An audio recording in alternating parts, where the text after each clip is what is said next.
probablemente necesitaríamos un par de meses para discutir. Y si acepto ser grabado, María Ángel, voy a tratar de no decir nada muy controversial y evidentemente nada confidencial. Eh,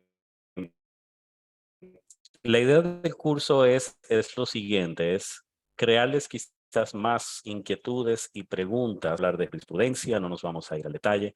Lo que quiero que vean es un vistazo general de cómo funciona este sistema y por qué es importante que ustedes como estudiantes de derecho tengan un dominio, aún sea básico, del tema. Eh, y el último comentario es el siguiente. Creo que tenemos una hora, María Ángel, para esto, pero yo ciertamente no puedo hablar una hora solo. Me voy a aburrir, se vuelve cansador para ustedes y para mí. Entonces, yo invitaría a cualquier persona que tenga un comentario, una objeción, mejor todavía si estamos en desacuerdo, una pregunta o que quieran compartir alguna anécdota, que lo hagan. Lo pueden hacer a través del chat. Mejor aún si quieren prender su cámara y compartir con el resto del grupo, pero yo creo que esto va a ser mucho más animado para ustedes y ciertamente para mí si logramos que sea una conversación y no una exposición sobre el tema. Entonces, de vez en cuando yo me voy a parar y voy a quizás tratar de incentivar un poco de discusión para mantener esto un poco ameno y que la hora pase rápido. Yo sé que ustedes están en periodo de exámenes, entonces no es una noche para que nos extendamos. Pues bueno, déjenme primero ver si puedo compartir mi pantalla exitosamente, sin problema. No les prometo que lo voy a lograr en el primer intento, pero aquí vamos. Espero que puedan ver. Eso no lo necesito. ¿Por qué deberíamos hablar de arbitraje de inversión en el contexto universitario y también profesional para aquellos que ya pronto van a estar saliendo al ejercicio de la carrera? Aquí tienen algunos extractos de periódicos de la región discutiendo casos de inversión contra países latinoamericanos. Incluso a propósito pusimos en primera plana una noticia que involucra a la República Dominicana. El arbitraje de inversión es un tema bastante en boga en la región desde hace unos 20 años, cuando Argentina tuvo la crisis financiera, el corralito, inició una avalancha y donde se iniciaron una avalancha de demandas internacionales bajo tratados de inversión contra Argentina. Esa era la primera vez que eso realmente estaba pasando. Y lo interesante es que América Latina en realidad es la región que probablemente más arbitraje de inversión genera. Hay una multitud de demandas contra estados latinoamericanos que están todo el tiempo activas y entonces se reflejan en estas noticias. ¿Y por qué se reflejan en las noticias? Pues por dos cosas, creo yo. Una es que estas demandas siempre van a involucrar alguna alegada falta de parte del Estado contra un inversionista. Nunca es por nada bueno y nunca es el Estado demandando a alguien, siempre es el Estado siendo demandado. Así es que funciona el sistema, por injusto que pueda parecer, así fue que se diseñó. Son los estados los que están siendo demandados por inversionistas por supuestas violaciones de sus obligaciones internacionales. Lo otro que yo creo que genera la publicidad, y generalmente es publicidad negativa para los estados en la región, es que se trata eh, muy comúnmente de montos bastante altos. Las demandas que vemos en arbitraje de inversión rara vez están por debajo de los 20 millones de dólares. Generalmente yo creo que en averaje probablemente andan por 100 millones de dólares, pero Ecuador, por ejemplo, ha sido demandado por miles de millones de dólares. El Perú también por miles de millones de dólares. La República Dominicana tiene casos contra ella por cientos de millones de dólares. Ah, veo mi primera pregunta. Y gracias Carmen por la pregunta y por incentivar el debate. Es una pregunta interesantísima y la respuesta actual es que sí, los estados pueden en ciertas circunstancias demandar reconvencionalmente a un inversionista. Lo que pasa es que esa potencial demanda reconvencional va a estar es, digamos, limitada por los términos del tratado de inversión que se trate, y en unos slides vamos a hablar un poco de qué es un tratado de inversión, pero por ahora dejemos la idea de que hay un acuerdo que define si potencialmente podrías demandar a un inversionista o no, pero estamos hablando en el ámbito del arbitraje de inversión de demandas reconvencionales que es una demanda reconvencional, es decir, el Estado ya fue demandado y ahora está demandando reconvencionalmente. El arbitraje de inversión no está diseñado para que un Estado inicie una demanda arbitral contra un inversionista. ¿Por qué? Pues muy fácil, porque un Estado tiene todo un aparato judicial para perseguir violaciones de su derecho interno en su territorio. Van a tener derecho administrativo. Si hay temas penales, pues están las cortes penales.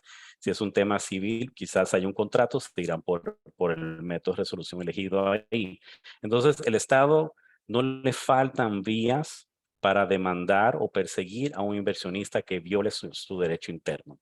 Los inversionistas, sin embargo, a veces no tienen, salvo que haya un tratado de inversión aplicable, una vía para demandar al Estado por violaciones a sus derechos. Entonces, el sistema es asimétrico, los estados son demandados y en algunas circunstancias ciertamente pueden someter una demanda reconvencional que siempre va a estar limitada al objeto de la demanda principal.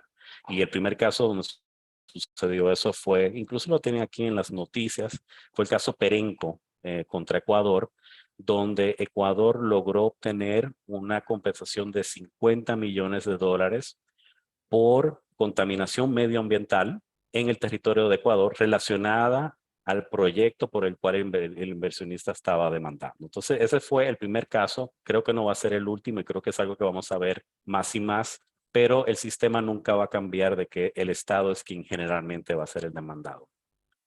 Y sí, el propósito de todo esto es brindarle seguridad a los inversionistas y vamos a ver por qué.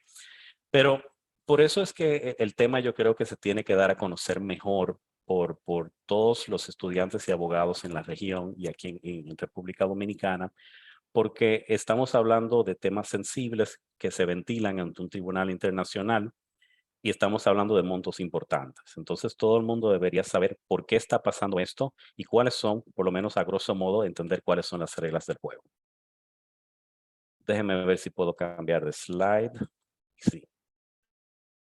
Pues, ¿qué es esto de arbitraje de inversión y por qué esa denominación?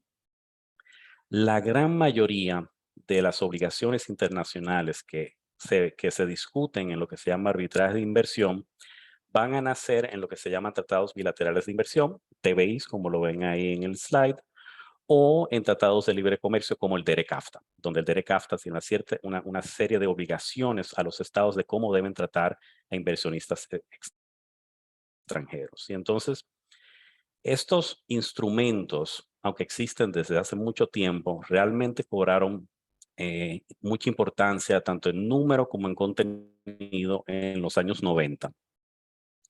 Es a partir de los años 90 donde los estados comienzan a recurrir a inversión para otorgar una protección a los inversionistas que están operando en su territorio. Entonces, República Dominicana, por ejemplo, quien tenía buenas relaciones con España, firmó un tratado bilateral de inversión para que los inversionistas españoles que operaban en la República Dominicana tuvieran ciertas protecciones que incluso los inversionistas dominicanos no tienen. ¿Y por qué? Porque quieres atraer la inversión extranjera. Entonces tienes que crear un sistema jurídico estable y confiable para obtener ese tipo de inversión. Entonces, ¿qué es un tratado bilateral de inversión? Pues yo les diría, si les interesa el tema después de esta conferencia, pónganlo en Google, pongan República Dominicana y rápidamente van a dar con ellos y van a ver que son textos de 10 páginas, no son muy complicados, nunca son muy largos. Y en ellos lo que van a ver es que el Estado se obliga a ciertas cosas con respecto a esos inversionistas, ciertos estándares que son casi siempre, hay divergencias, pero casi siempre son los mismos a través de muchos de estos tratados. ¿Y qué es lo otro importante que da este tratado? Ese tratado otorga la posibilidad al inversionista de demandar directamente al Estado ante un foro internacional, generalmente un tribunal arbitral, por violaciones de sus derechos contenidas en ese tratado bilateral de inversión. Piénsenlo, viene y seguimos con el ejemplo del inversionista español. Esa compañía o persona natural viene a República Dominicana, siente que se le han violado sus derechos, no tiene que ir a un juez dominicano para obtener una resolución de derecho ante su disputa con el Estado. Puede ir directamente a un cuerpo que es ajeno al sistema jurídico de la República Dominicana y obtener un laudo arbitral que va a ser ejecutable contra la si es el tribunal arbitral determina de que hubo una obligación. ¿Y por qué se diseñó así? O sea, ¿por qué tribunales arbitrales independientes y no cortes? Pues muy sencillo. Si tú tienes un inversionista dominicano operando en España y ese inversionista dominicano siente que le han violado sus derechos allá, ese inversionista no va a tener tanta fe en el sistema, en recibir un trato neutro e íntegro por las Cortes españolas. Es un tema de neutralidad.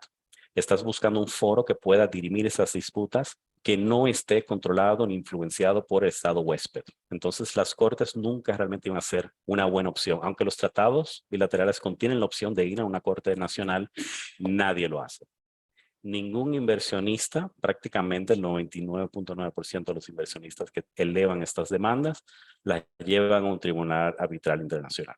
Y hay diferentes cuerpos para esto, pero nadie se va a ir a la corte. Y es por eso, es porque buscas el foro neutral. Y abajo, como verán, hay al día de hoy unos 3.300 acuerdos de inversión alrededor del mundo. Entonces, es un sistema robusto. No sé si hay una pregunta o simplemente una cuestión de un hot mic. Creo que era un accidente. Pero bueno, si alguien quiere intervenir, por favor, bienvenido o bienvenida.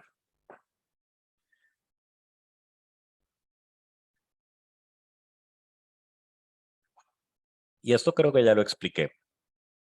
¿Por qué firmar un tratado bilateral de inversión? ¿Por qué República Dominicana, por ejemplo, se va a exponer a que inversionistas extranjeros la demanden por sumas millonarias ante entes internacionales desligados completamente del sistema jurídico dominicano? Pues ¿por qué? Porque quieres atraer la inversión extranjera. La gran mayoría de estos tratados, ciertamente inicialmente, eran firmados por países de lo que yo llamaría receptores de dirección extranjera directa y un país que la exportaba. Entonces, lo que más comúnmente se veía en los 90 y al inicio de este siglo es tratados de inversión entre países latinoamericanos y europeos. Los países latinoamericanos estaban interesados en traer fondos, en traer tecnología, en traer know-how a sus economías. Entonces, le brindaban este sistema de protección a esos inversionistas y le daban la opción de ir a un arbitraje internacional a cambio de recibir el beneficio de la inversión. La realidad económica es que cuando estos tratados se firmaban en ese entonces, no había posibilidades realistas de que inversionistas dominicanos fueran a España. No era lo que se buscaba. Era República Dominicana que buscaba la inversión, Bolivia que buscaba la inversión, Ecuador que buscaba la inversión. Entonces, vemos en los tratados diferentes maneras de redacción y se ve el poder de negociación de cada economía, de qué lograba proteger a sus inversionistas. Entonces, por ejemplo, los holandeses, los tratados holandeses históricamente son muy protectores de la inversión que viene de Holanda. Los holandeses estaban en posición de fuerza y era un país por el cual, por su derecho corporativo, pues atraía inversión de otros países europeos y la canalizaban hacia acá. Otros países tenían quizás términos más balanceados, pero la realidad es que así comenzó. Hoy en día es un tanto diferente. Hoy en día comenzamos a ver, primero hay tratados bilaterales de inversión entre países, por ejemplo, latinos, donde ahora se ve inversión entre economías latinas y se han visto incluso casos de demandas de inversionistas, por ejemplo, chilenos contra Bolivia y otros ejemplos similares. Entonces, esa inversión de norte a sur. Stefan, creo que también, y perdóname que te interrumpa, creo que también fuera bueno que centráramos en el caso de la República Dominicana y un tratadito multilateral que anda por ahí que tiene las cláusulas de resolución de controversia de arbitraje de inversión. porque no necesariamente tiene que ser tratados bilaterales, ¿verdad? No, mira, te adelantas al próximo slide, Carmen, muy hábil tú como siempre, y comencé con el DERECAFTA que tienen ahí. Esto es una lista de los tratados que tiene República Dominicana que contienen protección para inversionistas extranjeros, incluyendo una cláusula arbitral. Y probablemente el más importante en los últimos años en términos de demandas ha sido el DERECAFTA, en parte porque era un tratado un tanto más moderno que algunos que se firmaron en los 90 y en parte también porque involucraban a la economía americana. Entonces tienes una economía con mucha inversión para exportar y tienes todos esos países centroamericanos queriendo recibir esa inversión. Entonces el DERECAFTA al día de hoy probablemente es el tratado en la región, bueno, quizás Argentina cambia eso, pero no he hecho el conteo, pero es el tratado multilateral que más ha dado, digamos, lugar a arbitrajes de inversión. Entonces, todos estos tratados ustedes los pueden encontrar en línea y todos van a ver que contienen protecciones sustantivas relativamente similares. No son idénticas y casi nunca lo son, pero relativamente similares. Y vamos a hablar un poco de qué, digamos, qué tipo de protección otorgan estos instrumentos luego, pero por el momento quédense con esto de que la República Dominicana tiene, por ejemplo, tratados con bastantes países europeos y con algunos países de la región. Y por ejemplo, el CARICOM, que es un tratado que hasta hace poco no se utilizaba mucho, incluso es hoy en día fuente o digamos sustenta una demanda arbitral contra la República Dominicana por un inversionista jamaiquino. Entonces, todos estos instrumentos están siendo utilizados por los inversionistas que operan en la República Dominicana, ya que estamos hablando de este país, para proteger su inversión cuando vienen y si sienten de que ha habido una violación a su inversión, a sus derechos, pues entonces activan las protecciones sustantivas y procesales que están contenidas en estos tratados. Como paso. Entonces, ¿qué es una disputa? ¿Qué es una controversia de inversión? ¿Y qué es lo que está pasando? Como ya les dije, esos tratados que veían en lista contienen cláusulas arbitrales que dan ciertas opciones al inversionista. Es decir, el inversionista no solamente tiene una cláusula arbitral fija, sino que muchas veces les da opciones. Les dice, puedes ir ante el CIADI, que es un convenio de 1965 para protección de la inversión extranjera. Puedes ir bajo el reglamento CNUCNI, puedes ir a veces ante la CCI y le da la opción al inversionista de elegir qué sistema quiere. Y lo interesante de esto es que para aquellos que ya han, por ejemplo, tomado clases de resolución alternativa de conflictos y particularmente de arbitraje, ustedes saben de que la cláusula arbitral es la expresión del consentimiento de las partes que la firman, ¿no? Y que ese consentimiento es muy, muy difícil echarlo para atrás una vez está pactado. Pero tienes que tener dos partes que lo firman, la parte A y la parte B. Lo interesante con el arbitraje de inversión y las cláusulas arbitrales en estos tratados es que no hay una firma de un inversionista porque no sabes qué inversionista va a ir al país a invertir y no sabes tampoco qué inversionista podría algún día tener una demanda contra un Estado. Lo que tienes es lo que se llama un consentimiento unilateral del Estado y es lo que se llama una aceptación anticipada de la cláusula arbitral. Lo que está pasando es esto. Usemos otra vez el ejemplo de España y República Dominicana. Se sientan y dicen, bueno, otorguemos protecciones a los inversionistas de cada país y si hay un problema les ofrecemos arbitraje. Cuando República Dominicana firma ese tratado de inversión, lo que está haciendo es aceptando de manera anticipada de que si algún inversionista español siente que se le han vulnerado sus derechos, puede tener acceso a la cláusula arbitral en ese tratado. Y eso es completamente diferente a todo lo que le enseñan a uno en arbitraje comercial con respecto a las cláusulas, donde hay relatividad de las cláusulas, donde tú tienes que poder identificar quién fue que dio su consentimiento y para qué lo dio y cuándo lo dio. Esto no existe de la misma manera en arbitraje de inversión. Y es por una buena razón, sería imposible, porque al momento de firmar estos tratados que tienen vigencia de 10, 20 o más años, no se sabe quién va a querer utilizar la protección. Entonces, lo que tienes es una aceptación anticipada del mecanismo arbitral contenido en el tratado. Eso es una de las características, digamos, que más diferencia el sistema de arbitraje de inversión de lo que se llamaría el arbitraje comercial. Entonces, cuál es, digamos, una de las consecuencias de esto? Es que el inversionista ni siquiera necesita tener una relación contractual con el Estado para demandar. Piénsenlo bien. El inversionista ni siquiera tiene que tener algún tipo de relación contractual, no tiene que ser un proyecto directamente con el Estado. Puede ser que el inversionista tenía un proyecto que durante años ninguna vinculación con el Estado tuvo, pero igual tiene acceso a la cláusula arbitral porque ya el Estado consintió a darle esa protección. Entonces, esto le permite a los inversionistas venir a la República Dominicana y estar tranquilos de que su inversión está protegida por esta cláusula arbitral, aún ellos no tengan ninguna relación con el Estado. Entonces, no hay vinculación directa. Lo que pasa es que el inversionista acepta lo que se llama la oferta de ir al arbitraje al momento de que manda lo que se llama una solicitud de arbitraje al Estado.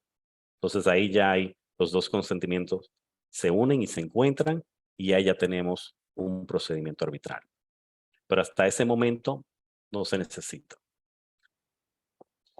¿Ve otra pregunta?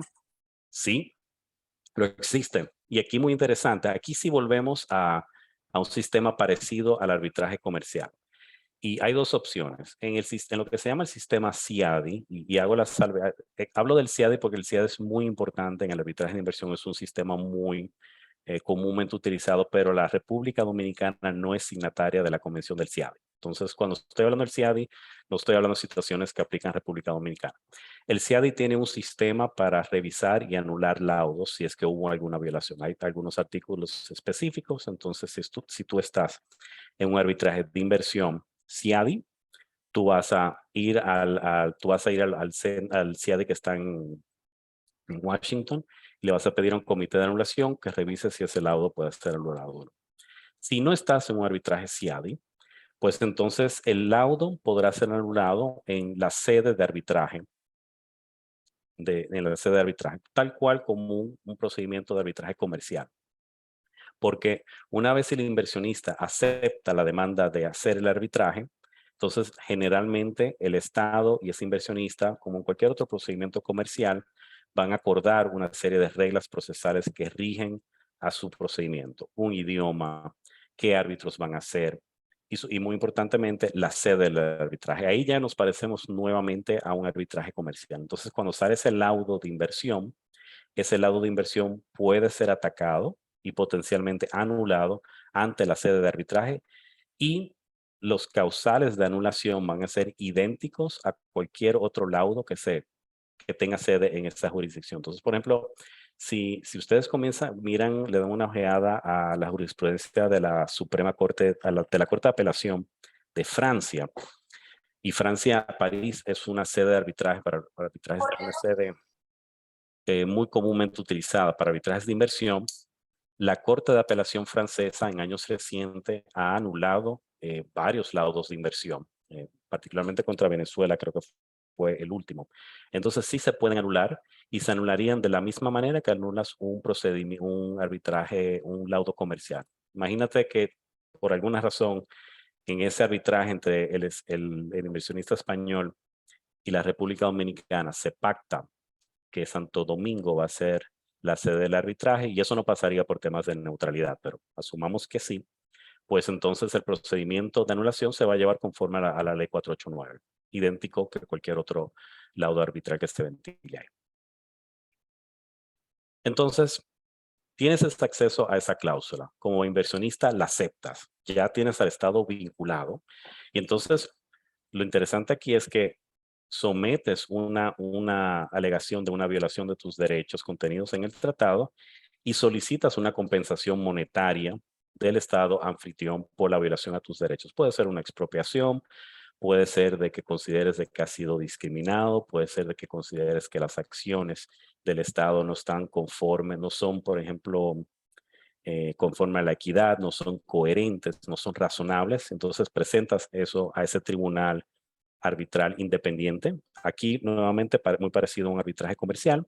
Generalmente cada parte va a nombrar un árbitro y esos dos árbitros generalmente van a nombrar un tercero, que es el presidente, y tienes un procedimiento que procesalmente es bastante parecido a un procedimiento de arbitraje comercial internacional. En el fondo no, pero procesalmente sí. Y aquí, esto es otro tema que ya toqué rápidamente al inicio. Sí, son relativamente comunes las controversias bajo los tratados de inversión. Al día de hoy han habido más de 1000, bueno, yo creo que ya hay más de 1200 ciertamente. Como les dije, la región latina es probablemente la más activa, lamentablemente. Es decir, de que los estados latinoamericanos son los que más han recibido demandas en el mundo, particularmente Venezuela y Argentina, pero Bolivia ha recibido muchas, Perú ha recibido muchas, Colombia ha recibido unas 10 en los últimos 4 años por sumas millonarias. Entonces, eso es una región muy activa en la materia que da lugar a jurisprudencia muy interesante. Hay árbitros internacionales que vienen de la región, pero que hoy en día dirimen disputas en otros continentes, como Eduardo Zuleta en Colombia, por ejemplo. Entonces, es muy común. Y República Dominicana, y aquí les voy a poner, veo una pregunta y voy a pasar a ella ahora mismo, pero los dejo en el próximo slide.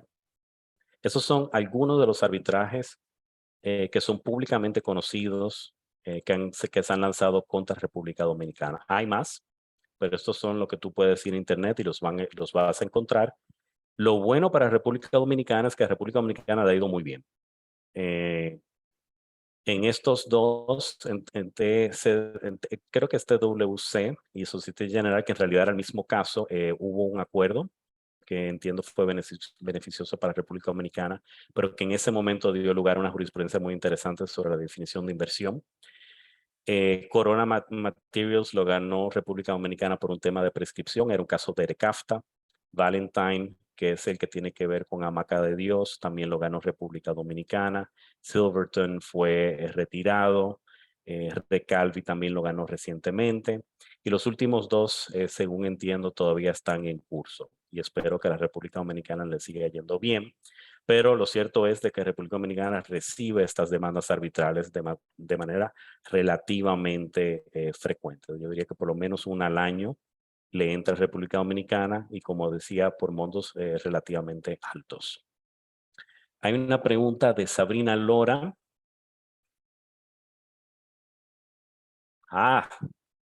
Eso es una pregunta que da lugar a mucho debate en todo arbitraje de inversión donde tienes este caso.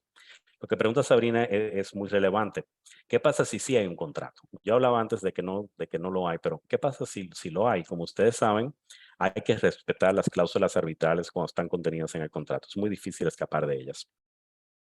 Entonces aquí tienes los dos sistemas en paralelo, ¿no? El inversionista potencialmente tiene acceso al tratado, pero también tiene un contrato con una cláusula arbitral que es vinculante.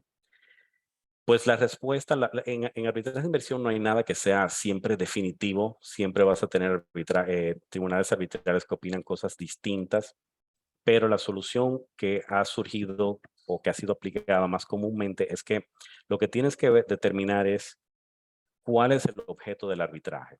Es decir, si lo que tienes son violaciones que son puramente contractuales del contrato con un ministerio, por ejemplo, digamos que el Ministerio de Obras Públicas. Eso en principio no lo puedes elevar vía el tratado porque ya hay una cláusula arbitral que tú has pactado y aceptado de ventilar esas disputas contractuales con el Ministerio de Obras Públicas mediante esa vía. Entonces el Estado, y yo lo he hecho muchas veces en los casos que he llevado, eleva una objeción jurisdiccional y dice, no, hay una cláusula arbitral ahí, hay que respetarlo.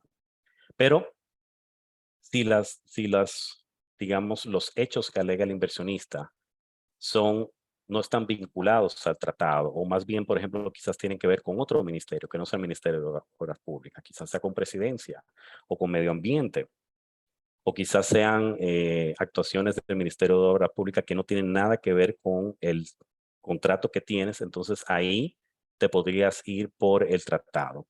Lo que hacen muchos inversionistas hábilmente para garantizarse un resultado es que lanzan los dos en paralelo para ver con cuál les sale. Pero lo cierto es que eventualmente vas a tener a uno de esos dos tribunales aceptando jurisdicción por los reclamos que han sido sometidos y vas a tener una resolución. Pero los estados regularmente someten una objeción jurisdiccional cuando hay una cláusula arbitral que ellos entienden es contractual en naturaleza y que cubre la disputa. Creo que son las 8:15.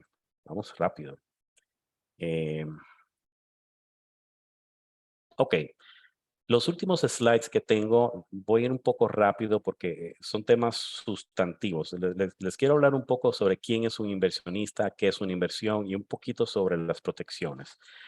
Como les dije al inicio, no les voy a decir todo lo que hay sobre cada tema. Esto hay muchos laudos, hay muchos artículos y es un tema muy, muy denso. Pero para que se lleven una idea de más o menos cómo funciona y ojalá crearles interés para que vean la materia en más detalle luego. Primero comencemos con quién es un inversionista.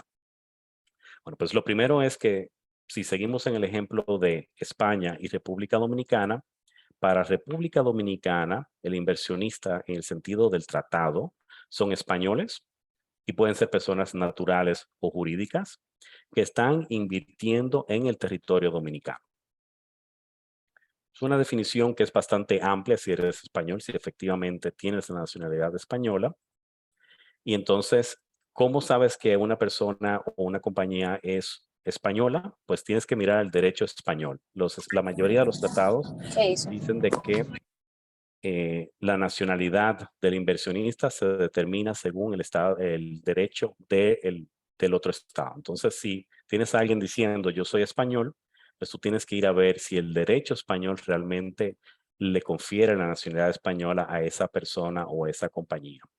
Y luego, la mayoría de estos tratados contienen, y les voy a mostrar un tratado al final que para que vean esto en práctica, pueden ser corporaciones, sociedades, asociación de empresas, es muy amplio. Y el objetivo es que sea amplio. Los tratados no buscan definiciones que sean muy formales o cerradas, más bien quieren captar la mayor parte de posibles inversionistas que están viniendo a República Dominicana, trayendo esos fondos de España. ¿Qué es la inversión? Los tratados, ya sean bilaterales o multilaterales, tienen dos criterios para esto. Es el inversionista y qué es una inversión. En realidad eso es un poco circular porque si tienes una inversión, eres un inversionista.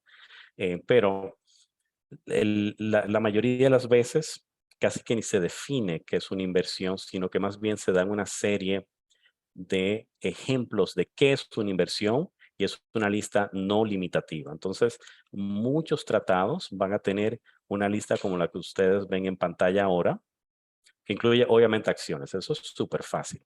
Pero ¿qué pasa si tienes propiedad intelectual que has traído a República Dominicana? Pues eso también podría ser inversión. Concesiones.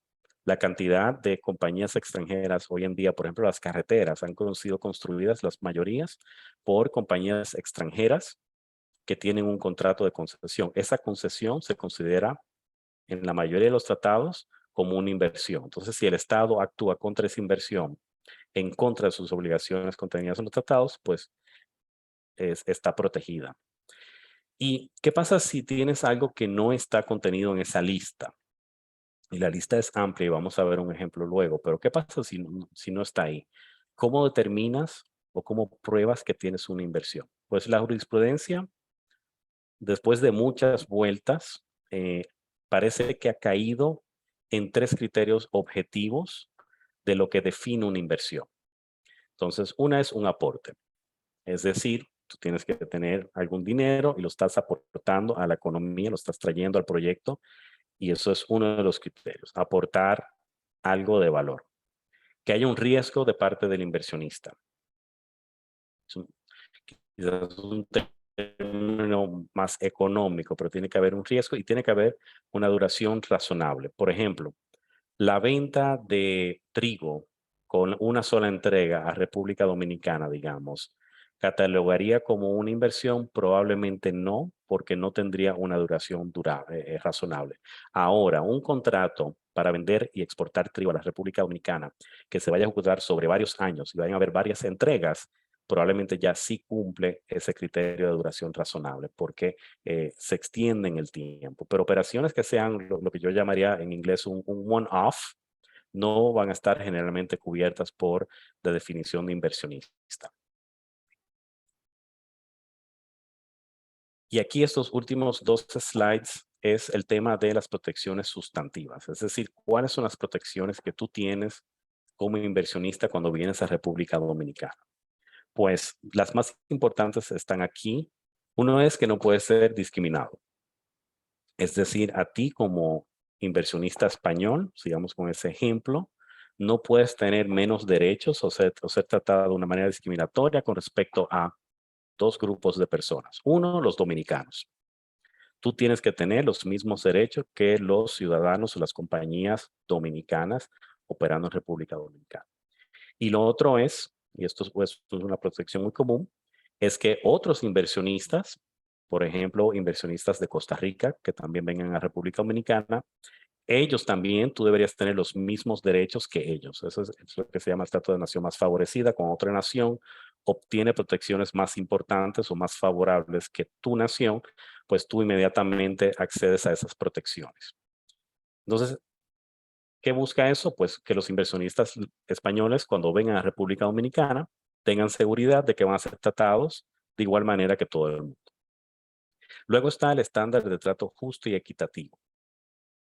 Y este es el estándar que probablemente más tensión ha causado en el sistema de arbitraje de inversión de parte de los estados, porque uno, es muy amplio y dos, es muy vago.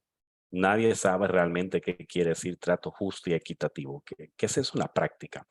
Y eso inicialmente cuando el arbitraje de inversión comenzó a entrar en boga hace 10, 15 años, pues dio lugar inicialmente a soluciones o definiciones de lo que era el trato justo y equitativo muy divergentes. Habían tribunales que lo interpretaban de una manera muy amplia, donde casi cualquier acción de parte del Estado podría ser una violación de ese estándar, y otros que lo trataban de manera muy limitada. Con el tiempo, los tribunales arbitrales fueron, digamos, armonizando esa definición, y al día de hoy hay una serie de, digamos, criterios de qué quiere decir un trato justo y equitativo. Uno es expectativas legítimas, que es un término que no aparece en la gran mayoría de los tratados, pero que los tribunales arbitrales entienden está contenido dentro de este estándar. ¿Y qué quiere decir una expectativa legítima? Pues imaginen ustedes que viene nuestro inversionista español y se reúne con miembros del Ministerio de República Dominicana para hablar de un proyecto, digamos, eólico, de energía eólica. Y pues esos ministros le dicen, ven a invertir, no se preocupe, le vamos a dar los permisos, la licencia, van a tener todo va a estar bien, traigan ese dinero para acá. En ese caso, ese inversionista cuando trae su inversión a República Dominicana y luego, si la República Dominicana le niega lo que se le prometió en una reunión, pues esas expectativas legítimas que tenía el inversionista están siendo violentadas. Y este es probablemente el criterio que más lugar ha dado a condenas de estados. ¿Por qué? Porque es muy fácil ver que un inversionista encuentre situaciones donde alguien le prometió algo en una reunión, y no estoy hablando de temas, o sea, de que está pasando algo no apropiado, ilegal o corrupción. Estoy hablando ministros que quieren un inversionista que venga a su país y le dicen, no te preocupes, todo va a salir bien, te vamos a dar todo eso, y después es otra persona que atiende al inversionista y no le dan la licencia. Entonces hay una violación de la expectativa legítima. Les doy un ejemplo. En MTD contra Chile había un operador de desechos que estaba en contacto con 2 ministerios al mismo tiempo porque necesitaba 2 autorizaciones distintas para operar el proyecto. Pues un ministerio le dijo, perfecto, tenga su licencia, aquí está todo bien, y otro ministerio se la negó. Entonces el tipo se quedó sin poder hacer nada porque no podía ejecutar. Eso dio lugar a una condena contra Chile porque había una incoherencia entre esos dos ministerios, no había una armonía. Ausencia de debido proceso.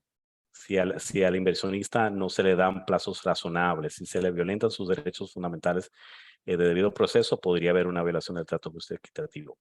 Ausencia de transparencia. Obviamente coerción, abuso, todo eso es un poco más fácil.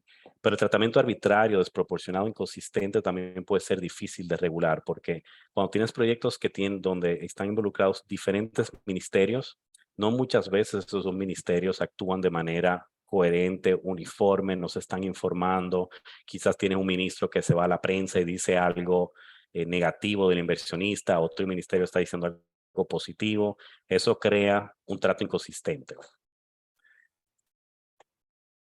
Y luego, este no les va a sorprender porque seguro lo han conocido en otros contextos también del derecho local, es una prohibición de expropiación.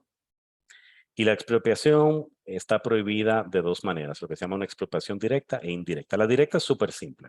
La directa es cuando el Estado emite una decisión diciendo de que ese proyecto va a pasar ahora a ser propiedad del Estado. Hay un acta, hay un reglamento, hay una ley que expropia. Entonces, cuando haces eso, y esto es cierto tanto en derecho nacional como internacional, el inversionista tiene derecho a una compensación. El Estado ciertamente tiene el derecho de expropiar cuando lo hace en interés público, cuando no lo hace, cuando lo hace de manera no discriminatoria y cuando paga una compensación. Donde siempre la mayoría de los estados se caen es el pago de la compensación. Yo creo que muchas veces persiguen objetivos que son de interés público, no son discriminatorios, pero no pagan. Entonces, ahí el inversionista inmediatamente mete una demanda de inversión buscando la compensación por el proyecto que fue expropiado. Pero el que quizás sucede más en la práctica es lo que se llama una expropiación indirecta. Y aquí se trata de acciones u omisiones del Estado que tienen el mismo efecto de una expropiación directa, pero sin que haya un acto que diga hubo una expropiación. Es decir, no hay ninguna ley o regulación que diga que tu propiedad fue tomada. Pero, por ejemplo, si ustedes tienen la concesión, digamos, para pescar en La Caleta, que es un parque acuático nacional protegido, eso no podría suceder, pero asumamos de que consiguieron la concesión para pescar en La Caleta.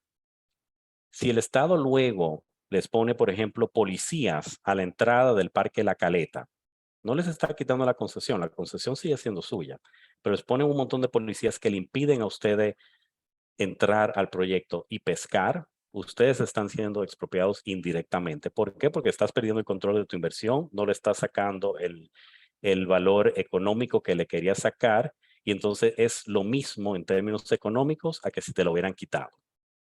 Entonces, esa expropiación directa, yo creo que con el trato justo y equitativo que más lugar da a demandas exitosas contra estados. Son acciones que tienen el efecto de expropiar sin que necesariamente haya una acción, digamos, positiva o una ley que lo haga. Y luego lo que se llama la obligación de cumplir compromisos es que el Estado, por ejemplo, haya firmado un acuerdo de inversión con algún inversionista y no lo observa. Entonces, en ese caso, tú puedes elevar esas violaciones de esas obligaciones en ese tratado, ese acuerdo de inversión bajo el tratado internacional. Entonces, eso es un pantallazo de muy, muy lejos de todo lo que hay en el arbitraje de inversión.